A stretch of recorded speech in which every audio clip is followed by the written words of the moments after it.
So how do we go about developing the RAP? We actually sourced climate data for a range of sites throughout the lot feeding regions in Australia. Our requirements were that we had a minimum of hourly observations for temperature, relative humidity and wind speed, and that we had a minimum of 8 years of data for a site. Now there's the number of sites that we've been able to develop and incorporate into the risk assessment package are limited, because the number of sites where we actually can gather that information are very limited. Particularly hourly observations are something that's only become available since automatic weather stations became available. So it's a fairly new thing.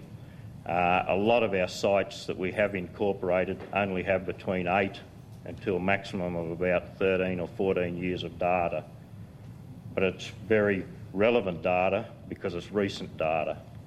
So it's it's data that's been collected, over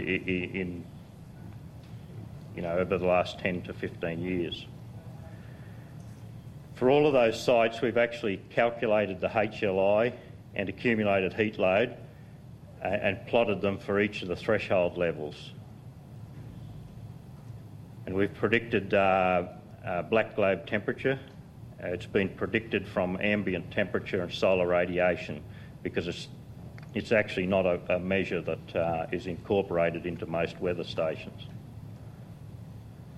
And the data sets were then analysed for the frequency of events of different duration, where the accumulated heat load was firstly between 50 and 100 units, and that's an event that will cause animals some stress, but it's not an event that's going to cause any deaths. And secondly, where the accumulated heat load units get to 100 or over, and that is an event that, if it continues over a period of time, is likely to cause you some problems.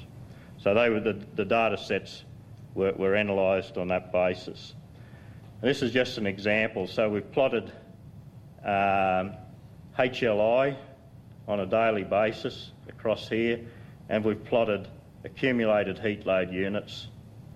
And you'll see here that this is accumulated heat load. It got above 100 units, and it's actually been an event that's gone on. It didn't get back to zero, accumulated heat load, for 8 days.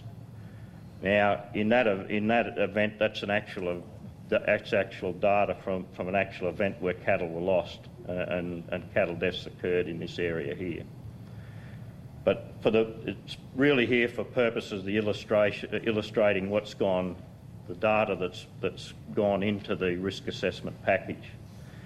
In the risk assessment package, this will show up as one event of 8 days duration for an accumulated heat load units of greater than 100 units.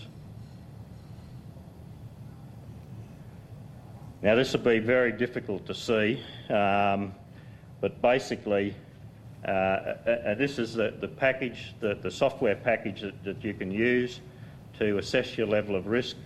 It's available, it's on a website, and I'll have the details of that on a later slide, but it's available there. You can use it to actually go through and do your own risk assessment for your location. The first thing that you have to do is select a site. And as I said, those sites are limited at this point of time, and it'll probably be some years before we have a significantly greater number of sites that you'll be able to look at. But it's basically, you need to select a site that you think best fits your location, or it might be that you think one location is going to be more extreme than mine, another location is going to be better than mine. I might need to look at the two of them and work out what it's going to be like, in the middle. So, but there is, you select your site, you basically want to look at the long-term data. There is a facility in there to actually look at individual months, so that you can see what the number of events in a particular month are likely to be. But for the purposes of NFAS requirements, you want to be looking at long term. choose the type of cattle, the coat colour, the health status, number of days on feed, and any management practices that you have in place. You then run once you put in that, there's a facility down here to put in any notes that you might want to put in, and you can run that, go through, put those in, hit the calculate risk button, and it'll come up with a results page that looks something like this. This is one that I ran for Amberley, which just between here and Brisbane. I live just near Amberley, so and I've got about the same constitution as a fat black Angus steer, so I know it gets pretty hot at Amberley. But if you look at that, what we've done, and I've just used the reference animal, and the system defaults to the reference animal, so that if you choose a site and don't adjust anything else, it will come up with a figure for the reference animal in that location. I know it's a reference animal because here I've got a HLI of 86. That's the threshold at which that animal will start to gain heat. It's also given me event duration, so these are 2, 3, 4, 5, 6 and 7 or more days, and it's telling me that I'll have an event, 1 to 2 events every 4 years of 7 days or more duration, where that animal is going to reach an accumulated heat load of greater than 100 units. Now that you would never sell to anyone, any animal welfare person, that any animal should be allowed to be subjected to that an event of that duration at that frequency. That same animal will also have 1 to 2 events every 10 years of a 6-day duration event, and so on. So those are all separate events and equal the total of events that are going to cause that animal some extreme amount of stress.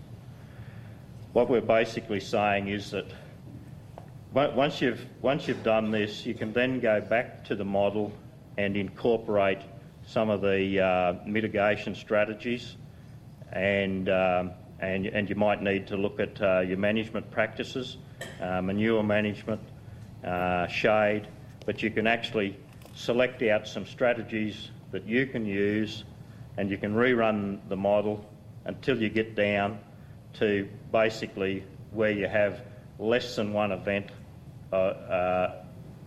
in the period of this data, and it'll come to less than 1 event in 10 years in any of those categories.